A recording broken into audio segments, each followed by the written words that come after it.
One or two other quick questions. I would just say maybe to the gentleman, Mr. Johnson, gentleman from Georgia. Um, am I correct that in the recent debt ceiling bill that was passed last week, passed by the Senate, I guess late last week, that in that bill there was some sort of administrative pay-go regulatory language that was inserted into the debt ceiling bill? No, it was not. Was not? I think there was supposed to be, there was administrative pay-go language, that is, that requiring the administration to go through the process of saying if a regulation had a certain impact, right, that they would have to then go figure out how to pay for that impact on the fly, like administrative pay-go. But my point of bringing that question up, which that is in the debt ceiling bill, is it is also waivable, right? I believe that in the debt ceiling bill, that language which was inserted into the bill is fully waivable by the OMB director. Does the gentleman from Georgia believe that to be true? I think you may know a little bit more about it. You voted against it. Well, I would hope those who voted for it know a lot about it, more than those who voted against it, to be honest with you. Well, you're in a position to educate us, but that is not our topic here today. Oh, well, I would take issue with that and allow the gentleman to expand on it. It is precisely the topic because we passed the REINS Act as part of the debt ceiling package, Limit, Save, Grow, in late April.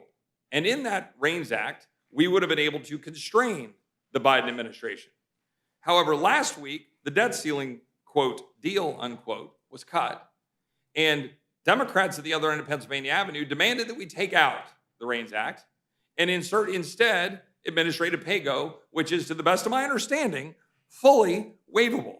And in fact, fully waivable, such that the OMB director, Shalonda Young, said she would waive it if, quote, deemed necessary to make sure President Biden's agenda is carried forward, end quote. How frequently do you anticipate using that waiver authority? Look, it's impossible to know the frequency, but I do know we negotiated all of this in good faith. We will follow the processes laid out in the law on pay-go. And if that waiver is deemed necessary to make sure President Biden's agenda is carried forward, we're going to use that authority. But we will have a process to follow the law as it's written. I think my question was going to just simply be, why would it need to be waived?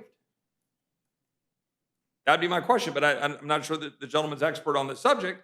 And so I'd just say to the gentlelady from Wyoming, why would you think it would need to be waived? Well, I wouldn't think it would ever need to be waived. Right. But they're going to waive it because they're going to continue with an agenda that is crushing the economy and crushing our middle class and violating our Constitution. Which is precisely the reason why we included the REINS Act in the debt ceiling bill to start with, because we knew full well the administration would, of course, waive any kind of provision that is waivable. By her own admission, she said that she would waive it. Thus is the state of things in the swamp. The swamp often wins when presented with a choice. The swamp is going to choose the thing that's going to continue to perpetuate the swamp.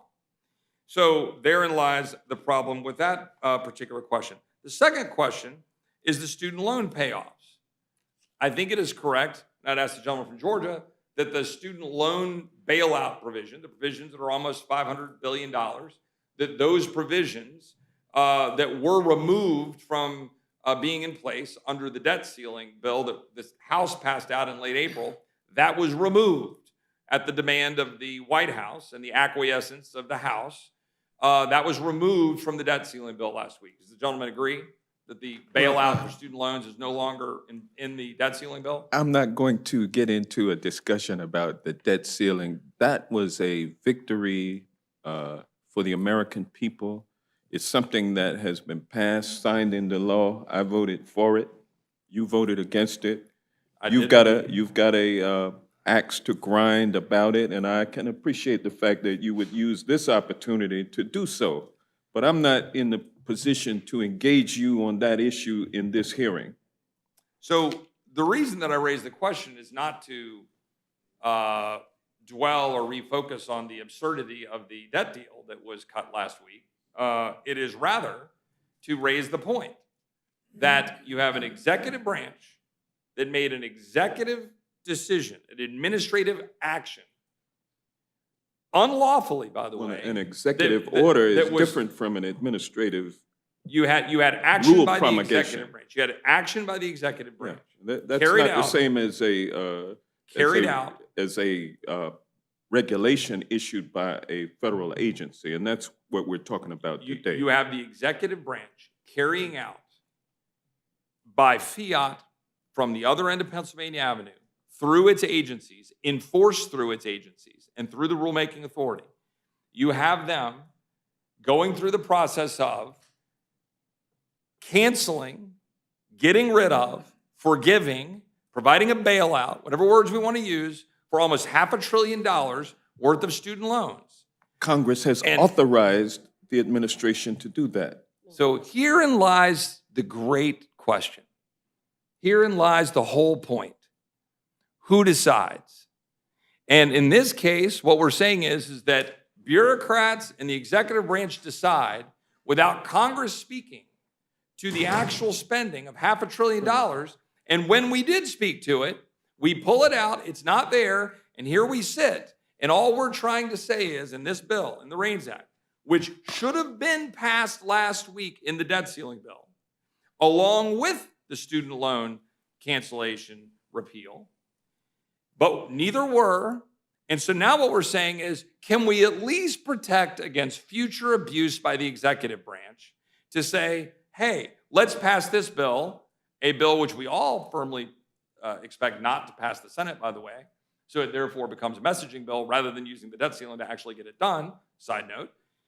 But cannot we just pass this piece of legislation to say to the executive branch, hey, maybe you should have to come to Congress before you act, before you go blow $500 billion in direct unfairness to the 87% of Americans who do not have student loans or those who never took out student loans. The gentlelady from Wyoming agree with that point.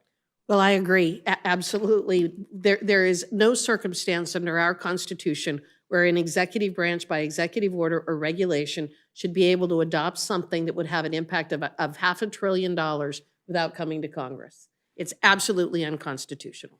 There's a litany of other issues that I could put into the record, and I won't, but there's amendments that we'll be having that we're offering that deal with a whole lot of issues that don't necessarily get absorbed into the $100 million economic impact, or at least obviously, that I think are important to make sure we address, and we'll address those on the floor. But just to close, under no circumstances should the People's House be turning over the ability to make decisions on these important matters to unelected bureaucrats that have no check in our separation of powers in our system of government. With that, I would yield back my time.